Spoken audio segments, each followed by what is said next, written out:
평화를 빕니다. 안녕하세요. 안젤라입니다.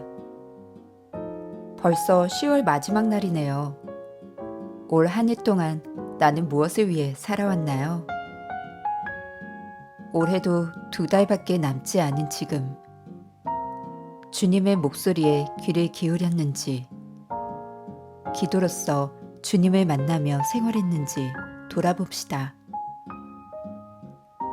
그동안 나를 위해 하루하루를 살아왔다면 남은 시간은 주님을 향해 몸을 돌려 하느님 나라로 나아가는 시간을 보내보도록 해요.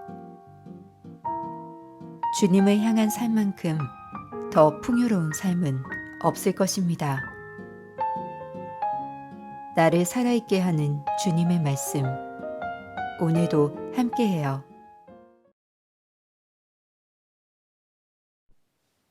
(10월 31일) 연중 제30주간 목요일. 복음. 예언자는 예루살렘이 아닌 다른 곳에서 죽을 수 없다. 루카가 전한 거룩한 복음입니다. 13장 31절에서 35절까지의 말씀입니다. 그때 바리사의 몇 사람이 예수님께 다가와 어서 이곳을 떠나십시오. 헤로데가 선생님을 죽이려고 합니다. 하고 말하였다. 그러자 예수님께서 그들에게 이르셨다. 가서 그 여우에게 이렇게 전하여라. 보라, 오늘과 내일은 내가 마귀들을 쫓아내며 병을 고쳐주고 4일째 되는 날에는 내 일을 마친다. 그러나 오늘도 내일도 그 다음 날도 내 길을 계속 가야 한다. 예언자는 예루살렘이 아닌 다른 곳에서 죽을 수 없기 때문이다. 예루살렘아, 예루살렘아, 예언자들을 죽이고 자기에게 파견된 이들에게 돌을 던져 죽이기까지 하는 너. 암탉이 제 병아리들을 날개 밑으로 모으듯 내가 몇 번이나 너희 자녀들을 모으려고 하였던가. 그러나 너희는 마다하였다. 보라, 너희 집은 버려질 것이다. 내가 너희에게 말한다. 너희가 주님의 이름으로 오시는 분은 복되시어라 하고 말할 날이 올 때까지 정녕 나를 보지 못할 것이다. 주님의 말씀입니다.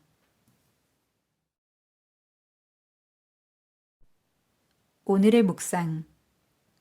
오늘 복음에서는 바리사의 몇 사람이 예수님께 헤로데 안티파스가 예수님을 죽이려 한다는 것을 알려드리는 장면으로 시작합니다. 그에 대한 대답으로 예수님께서는 이제 하셔야 할 일을 설명하시며 예루살렘에 대한 심판을 예고하십니다. 예수님께서는 비록 헤로데가 당신을 죽이려 해도 피하지 않으시고 당신이 하셨던 일, 곧 마귀들을 쫓아내시며 병을 고쳐주시는 일을 계속 하시겠다고 말씀하십니다. 예수님의 사명은 결코 사람들의 손에 영향을 받을 수 있는 것이 아니라 하느님의 손으로 하느님의 계획이 완성되는 순간을 마칠 수 있는 것이기 때문입니다. 그래서 오늘도 내일도 그 다음 날도 내 길을 계속 가야 한다고 말씀하십니다. 마귀들을 쫓아내시고 병을 고쳐주시며 하느님 나라를 선포하시는 일은 예수님의 여정 속에서 그렇게 날마다 계속되어야 했습니다. 예수님께서는 그 여정이 예루살렘에서 당신의 죽음으로 끝날 것임을 알고 계셨습니다. 이스라엘 백성은 하느님의 선택된 민족이었지만 동시에 하느님께 불순명과 배반으로 점철된 역사를 지니고 있었습니다.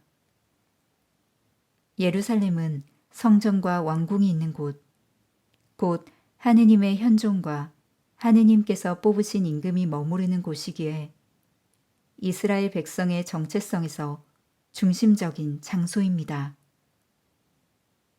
하느님께서는 당신의 외아드님을 보내시지만 이스라엘 백성은 그분을 죽음으로 내몰았기에 결국 버려지리라는 선언을 듣습니다. 그렇다 해도 하느님의 계획은 실패로 끝나지 않습니다. 하느님의 아드님을 이스라엘 백성이 거부하여 복음이 이스라엘 밖으로 전해져 온 세상 끝까지 전해지는 계기가 되기 때문입니다.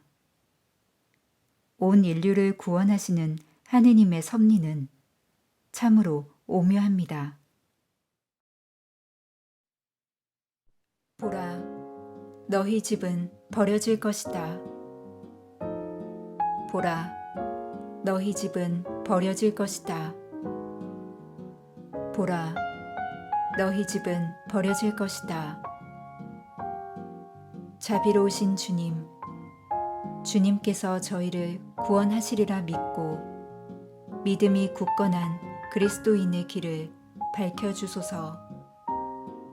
아멘. 평화를 빕니다.